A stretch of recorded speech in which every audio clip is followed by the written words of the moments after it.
I always like things that tell me I'm working on a system that's got the potential to be a giant. And that's, to me, the most important part of Silver Sage. And at Silver Sage, we're starting to see some drill assays of 0.5 gram, some of the rock trench samples at over almost 2 grams gold and close to 1% copper. These systems are continuous from their source until they essentially run out of gas. So when you find one, you get to follow it in both directions. We haven't had a downtime for lost ship for maintenance in well over 2 years. Well, good morning, good afternoon, or good evening, depending on where in the world you're signing in from today. Thank you so much for taking time out of your day to join us. I've got with me today Kit Mars, CEO of Alaska Silver, and Dr. Peter Megaw, Technical Advisor, to discuss recently announced results. Kit, Peter, really great to see you both. How are you guys doing today? Oh, good morning from sunny Tucson. So nice here and nice to see you again, Bianca. Good morning from chilly Vancouver. Great to see you, Bianca. I should be in sunny Tucson, but I'm not. You and I both. You and I both. I'm looking out my window, and I'm very jealous of sunny Tucson. But folks, here's how today is going to work for you folks in the room. I've got some questions for the team based on the latest release, and then I'd love to answer a couple questions from the live audience. It's going to be a short event today, likely going to be about 15-20 minutes or so. So if I don't get to your question, I'll make sure the team still gets a hold of it and they can tackle it afterwards. Last piece of housekeeping before we get into today's show. Today's event is being recorded and will be available for replay, likely either later today or early tomorrow. Without further ado, why don't we get into it? Kit, congratulations on these high-grade results from both Waterpump Creek and Silver Sage. Can you walk us through the key highlights from this press release and share your overall thoughts on what makes this 2025 drilling program particularly significant for Alaska Silver? Sure, thank you for that, Bianca. First, I'll say that we were able to had to start late in the season for a number of reasons, but we had a limited drilling program. But in the limited drilling we had some very nice results. So, started off at the Waterpump Creek South. We were able to complete 4 holes there, and what it showed is we're gaining more and more knowledge of what's called the Waterpump Creek South Fault. We drilled 2 holes south of it, and now we've been able to put in 3 dimensions, very important contact between the overlying schist and the host rocks and the carbonate. And then 2 drills trying to penetrate the structure going north, and those were successful. And one of them it's announced in the news release, which is hole Waterpump Creek 25. And that had a very nice intercept of showing some good grade silver. It's not in our high grade zone or our large zone, but it does have some high grade. So we know we're getting close, and that will guide our drilling in this coming up here. And then we had this, we'll talk about a little more later, but our blind discovery at Silver Sage, very important, as Peter will talk about in a few minutes. It's a 4.6 kilometers south of our resource at Waterpump Creek. It's actually south of our airstrip. If folks remember some of the slides on our website. That was totally blind discovery that was generated by Sage Langton Stewart, our principal geologist, who's been with us about 6 years and really has got a handle on our technical details. She flagged about a dozen soil anomalies, and I think something like 8 out of the 10 trenches she spotted hit some very high-grade argentiferous galena. So we now have a brand new zone we'll work on, and I'll stop there. But that was really thrilling, and be great to work on that coming up. Sounds like very exciting stuff. Next question is for Peter. Peter, from a technicals perspective, what excites you the most about these results? The press release mentions the classic CRD settings at both locations. Can you help investors understand the geological significance of what's been discovered here and what it might indicate about the broader Illinois Creek District? Oh, that's a softball question. Thank you so much. For Waterpump Creek, the resource continues up to what Kit calls the Waterpump Creek Fault. That's a post-mineral fault. So it appears to have offset mineralization. So we're trying to find the mineralization on the other side of that fault. We don't know whether the fault just moved vertically, moved laterally, did a bit of both. Our evidence from this year is that it did both and that it moved down and a bit to the west. So that tells us what direction to go next year to look for this continuation that we expect to be there of the Waterpump Creek body. It's a resource on the north side of the fault. It's an exploration target on the south side of the fault. So zeroing in on that with relatively few holes is a great step forward.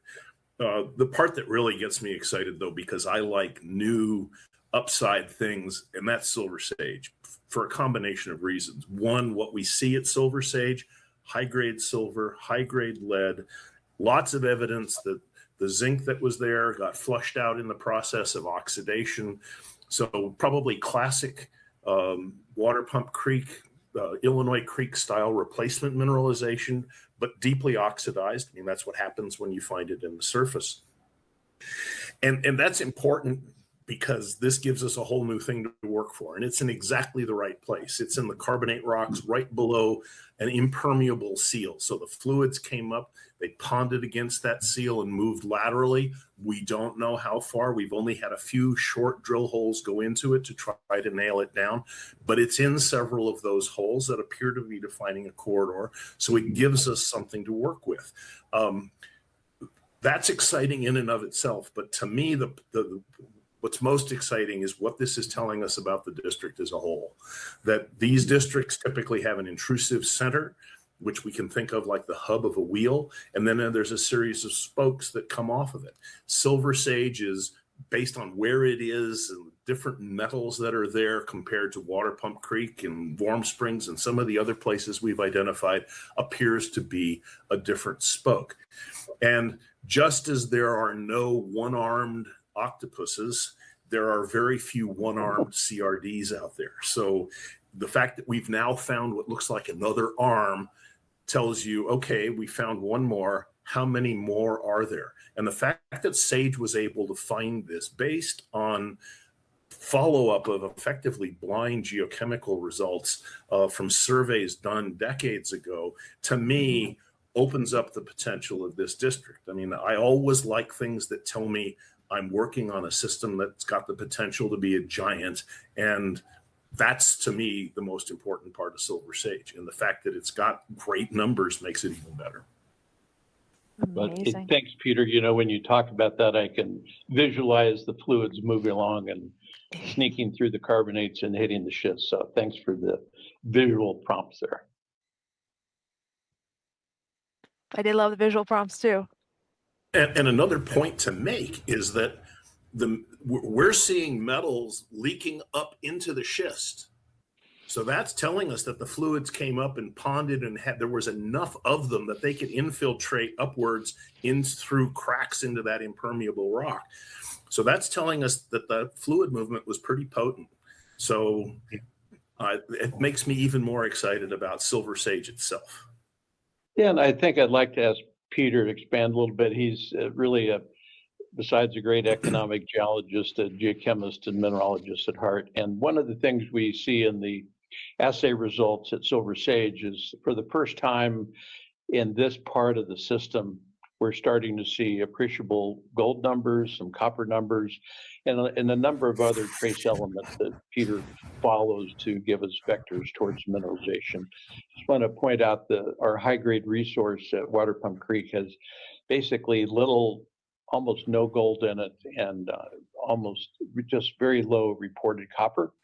And at Silver Sage, we're starting to see some drill assays of 0.5 gram, some of the rock trench samples at over almost 2 grams gold and close to 1% copper, plus the Peter's other favorite trace elements. Go ahead, Peter. It's, these systems are zoned with respect to that central hub that I talked about. And the classic zoning is hub, copper, sometimes with gold, zinc, lead, silver, manganese. That's the overall bullseye that one of these districts shows.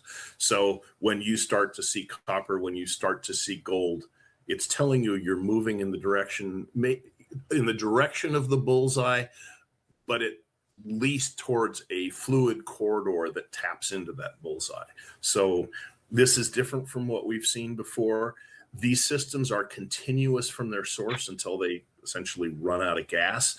So when you find one, you get to follow it in both directions. You get to follow it further outboard, and then you get to follow it back towards the source. So there's a whole basket of elements that come along for the ride, and we have a number of them in here. It gets pretty technical to talk about things like bismuth and indium and stuff like that, but these are all components of what we use to figure out which direction to go and how close we're getting to where we want to be. Brilliant. I'd love to jump into Silver Sage specifically a little bit. So the Silver Sage discovery appears to be a completely blind zone located 4.8 kilometers south of Waterpump Creek, with trenching results up to 1,235 grams per ton of silver. Can you discuss the exploration implications of finding high-grade mineralization hidden beneath cover, and what does this suggest about the potential for additional discoveries across your 80,895 acre land package?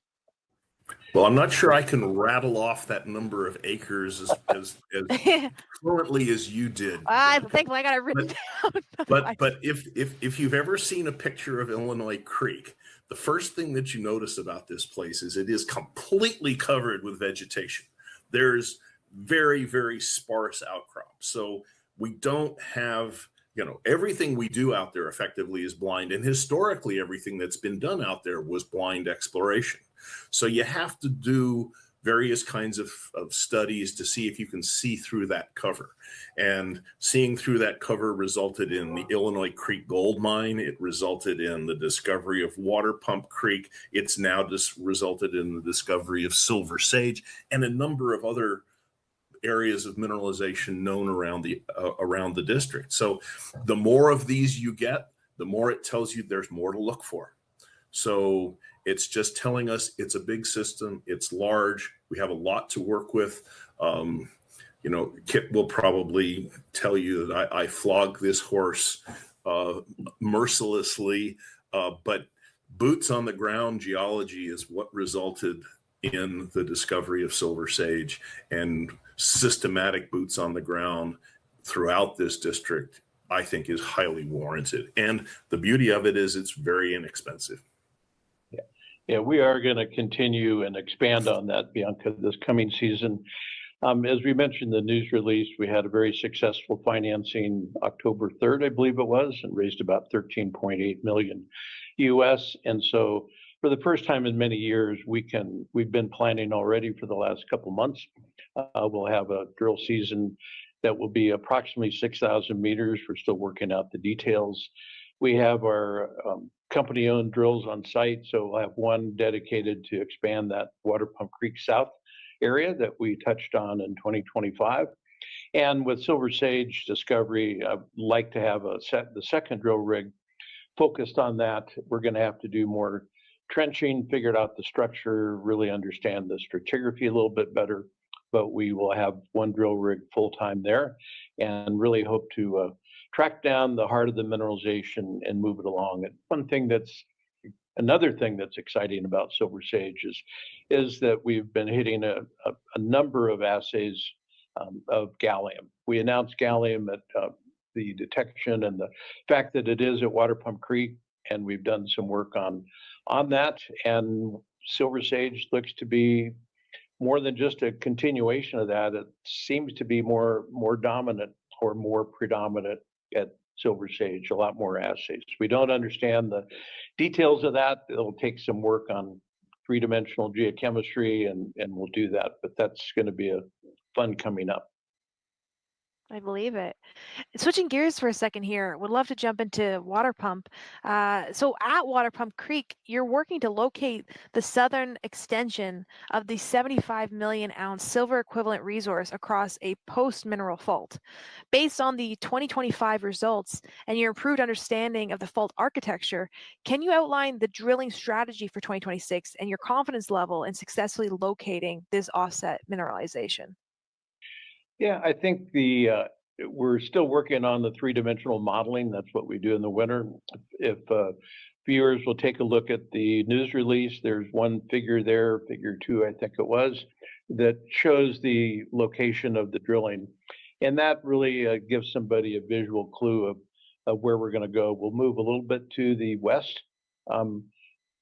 Drill this drilling in foliated schist terrain. It's drills curve. It's sort of like a windage and target shooting. You really have to understand your three-dimensional stratigraphy structure and plan the drilling. But that's where we're going to focus. And we do have our equipment on site. We'll be preparing some drill sites very early in the season. Hope to start right around June 1st and have a successful season there. We will have more opportunities to drill. We'll probably double at least the drilling we did last year there. Very good. And folks, the metals basket of both zones includes not just silver, but significant zinc, lead, and some gold and copper. Can you discuss the economic implications of this polymetallic mineralization and how it fits into the current market dynamics for both precious metals and critical minerals? Well, what's really unique about the Illinois Creek deposit, it's a very large CRD system. Between the past producing Illinois Creek mine in the west and our Waterpump Creek resource in the northeast is about 6 to 7, almost 8 kilometers. So it's a big system. We have the gold resource at Illinois Creek, which we're actually working on an update right now. Everybody, I think, listening to this knows there's been quite a run up in both gold and silver prices. So we're going to relook at that and hopefully come out with something very soon as our QPs sign off on the numbers. Waterpump Creek is polymetallic. So it is a combination of very high grade silver, which occurs in the galena mineral, the lead, and then separately the zinc, which contains more of the critical minerals such as gallium. So the silver numbers are pretty phenomenal. I would urge everybody to look at the real assays, or not the real assays, the actual ounces and pounds that are in that resource, and it's changing very quickly. Silver is more than doubled this last year, and we will start to look at or currently starting to look at the economics a lot closer of Waterpump Creek, because that is, if you look at a net smelter return, which we haven't announced that yet because we're still calculating, it's great. So it'll be a very profitable underground mine when we get to that point. Brilliant. I have one last question, and then we'll get to some audience questions here. Kit, you mentioned this earlier, but with the recent $13.8 million financing completed and the U.S. listing now in place, how does this position Alaska Silver for a much more aggressive 2026 drilling campaign? And what are the top priorities? And how many meters of drilling are you planning for? Well, it is very nice to have the cash in the bank, and that's really shows what we really like about having now dual listed company, both on the Toronto Venture and also in the US on the OTCQX, which is the best market for OTC. And really the focus is to bring in more and more US shareholders. We'll be simplifying our share structure this year and really start to focus on the US shareholder base, which we have not done over the years because of our previous foreign private issuer status. So 6,000 meters is right now the target for planning. As I said earlier, we'll divide that probably 50-50 between Waterpump Creek South and the new Silver Sage discovery. And that's going to be a great program. We'll start probably first week of June and continue on as we have through August. This last year, we actually continued our drilling through almost October 1st. So season yet is still to be defined, but it's going to be a great start. Brilliant. We only have a few minutes left here, maybe time for one or two questions. I'm going to jump to the audience here. First question that came in was one where they want you to discuss briefly the maintenance of the drill rigs off season and during initial season activity. Well, that's an easy one. The reason we own our own drill rigs for many reasons. Transportation, we don't have to go out and bid for them in the market. We do contract the drilling with Morecore Drilling out of Stewart. They've been with us since 2016. So not too many companies can say they have the same drill contractor and many of the same drillers. We have a few that started as first-year helpers that are now full-time drillers. We also on staff, Bill Mundell has been with us about 4 or 5 years, started out as a driller in 2016. He is our in-house supervisor and oversees all the maintenance, which we do on site. So by the time the drilling season comes around, everything is in perfect order. And we keep about $1 million of spare parts in-house on the airstrip. We haven't had a downtime for lost ship for maintenance in well over 2 years. Brilliant. I think we have time for just one more audience question. Folks, if I didn't have a chance to get to your question, that's you guys in the live chat, but also folks who sent through questions via email. I will make sure that we send them over to the Alaska Silver team. The question I see here is, have you done or do you plan to do some downhole EM? Well, Peter, we've talked about that at our planning sessions quite a bit of time. We have looked into that. We're not sure how cost effective it would be, but there are some modern techniques that some other companies have used. And so it's something we're considering. It hasn't been planned. Peter, would you have some ideas because you've used downhole EM in the past? I've used downhole EM with sort of a mixed track record. The big issue at Waterpump Creek is there's a couple of units in the schist package that contain enough magnetite to give us a strong magnetic signal, which when you mix it with everything else can sort of give you, well, it just sort of blurs the picture. So that, Sage has come up with some ideas that some of that magnetite may actually be related to mineralization rather than an integral component of the schist, which would change my opinion on mag surveys as well as electromag surveys. So there's some work to do, but you compare the cost of running the survey to the pretty low cost that we have up there of drilling, and it's hard to say a massive EM program is justified. Yeah, I think I'll just add to that. When we run our program, we look at each dollar, how it's spent and what it goes for and what it produces. Peter said the geochemistry and the trenching is extremely low cost, very productive exploration. Then geophysics and drilling. But we don't want to spend a lot of money on a geophysical survey that we don't have confidence that it'll produce usable results. And we have to compare that with those dollars, how many meters of drilling they produce. So that's the back and forth we work with pretty much every day. Fair enough. Folks, I want to thank everyone so much for tuning in. I know we're already past our 20-minute mark. If it's okay with you, I just have one final question, just as a final word. Would love to hear from you, Kit and Peter. What are you both most excited for in 2026?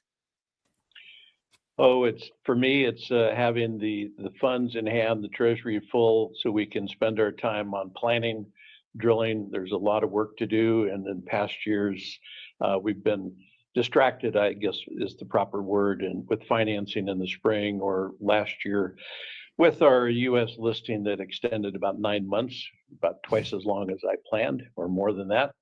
So we can really focus on the drilling, a well thought out program, expand our staff, which is going to be great. And so just looking forward to having a very complete, robust exploration program in 2026. Brilliant.